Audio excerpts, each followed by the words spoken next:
Hey there, boys and girls. Will, just in time prepping. How you guys doing? I'm out here in the car waiting for my niece to come out from her doctor's appointment, so I thought we'd just sit here and talk for a couple of minutes. Got a lot of good responses off that video I posted the other day about the elderly. You guys ever thought about how much stuff you need to have to even join a group? What are you going to do when people want to come into your group from outside? That they weren't smart enough to find a group. They thought they could tough it alone. But then after a month or so, and they run out of food, they decide that they're going to go out and they're going to find a group. Are you prepared to let them come in? And how about ways are you going to think how to screen them to see if they're worth coming in, for one thing? Anybody that ate all their preps before they decided to find the group is kind of not thinking very straight anyway, and would they really be worth letting them into your group? What would they have to offer? These are all good topics, I believe, you know. People don't think about it. They think that they just blow it off. Blow it off because they figure, well, when or if it happens, I'll just tough it alone, or I'll just take what I want. That's another good one I hear. I'll just take what I want. I don't have to make a plan. Well, you know what? There's a lot of people that say that they're just going to go take what they want. But have you thought about this? If you take what you want, doesn't that mean that you're risking your life to do that? Could be risking the life of your whole family or other people that are relying on you. Think about that. Somebody came in and was trying to take my stuff. I wouldn't let them take it without a fight, so I really don't think that's a really good plan. Just say, well, if SHCF happens, if and when it does, I'll just go out and take what I want. Well, that doesn't make a whole lot of sense to me. I mean, maybe it's because I'm old, but it doesn't make a lot of sense when it'd be a whole lot easier to go ahead and just store the stuff. And whether you're going to bug in or bug out, that is not even the issue here. The issue here is, what if you ran out of food? What are you going to have to do? You're going to have to go see another group. You're going to have to see if they'll let you in so that you can survive. Survivors, there you go. That's another good word right there. Survive. Not a whole lot of people are going to survive if they don't use their head and think about it. I even had some folks say, oh, well, you know, probably going to die.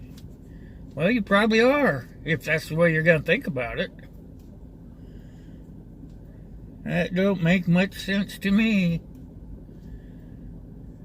You know what? I'm pretty poor, you know, or I consider myself to be pretty poor, and that's my opinion, so.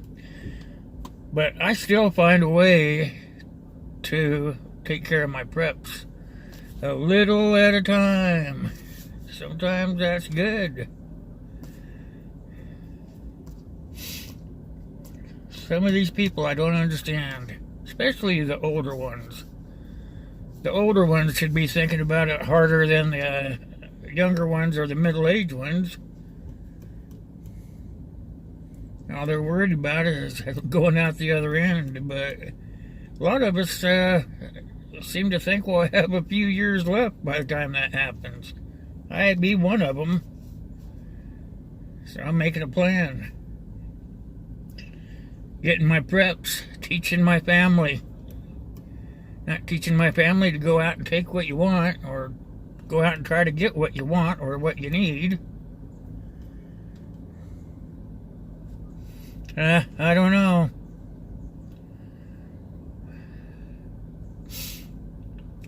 I'm always talking to people.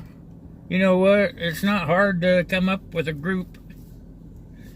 You don't even have to mention a whole lot about prepping to have a group. If you just think about it, you know. I know when I did. Here's what I would do. When I was in my 30s, 40s, like some of you guys are, I would go with a group of people hunting, or a group of people fishing or camping or something like that. It was always a group. People from work, people in the neighborhood. You know, you get to know those people. You get to know what they like and what they don't like. That would be a good start for a group. And we do it without even realizing. Heck, you're camping with them anyway, or hunting, or swimming, or just going out and spending time on the lake or in the woods or whatever. So you already know that they have the skills. Just think about it, you know, just think about it. It wouldn't be much for you guys just to sit down around the campfire and say, hey, we get along pretty good. Why don't we become a group and do this all the time?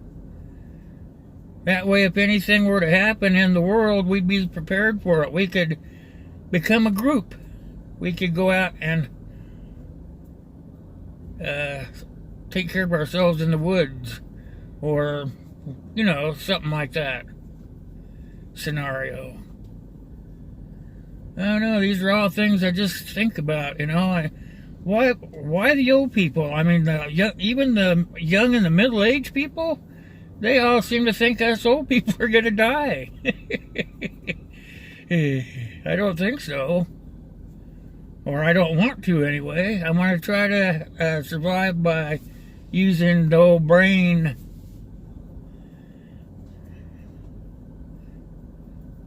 Kind of an overcast day here today. Temperature is about 79.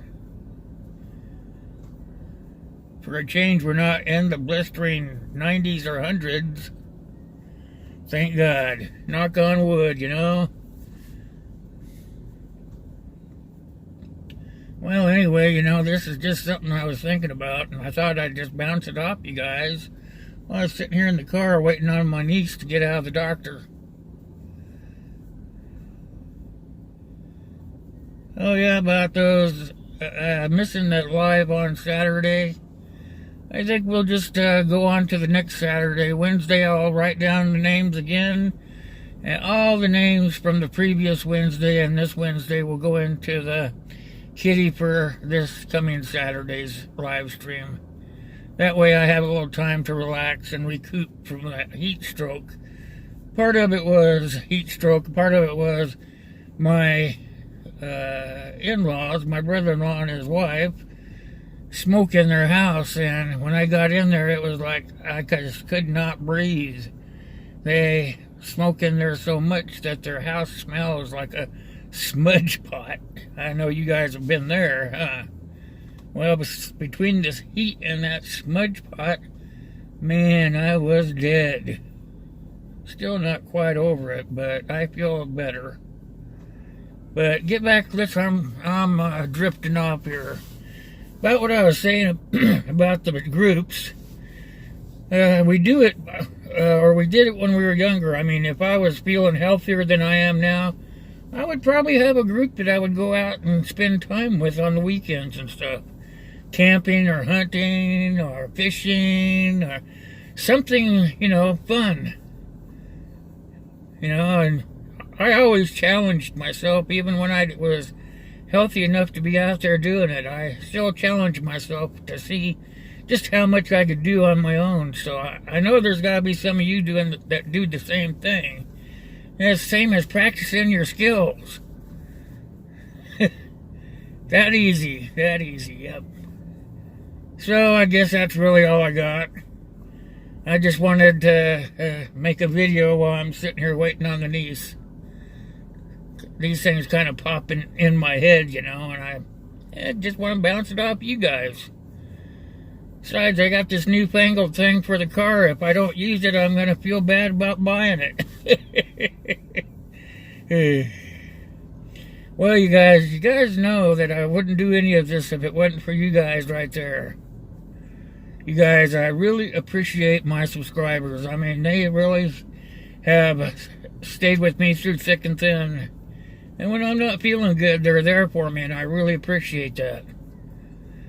So, from me to you, a big thank you. Hey, don't forget to bring your friends over here, you know. I could use a few more subscribers, you know. Not that bad of a guy. Bring some friends over here for me. I'd appreciate that. Another thing is that God bless you guys. I really do mean that. And God bless me, because I need all the help I can get. And for sure, God bless the US of A, because we really need it at a time like this. So, that's my deal for today. Thanks for watching. I'll catch you guys on the flip-flop.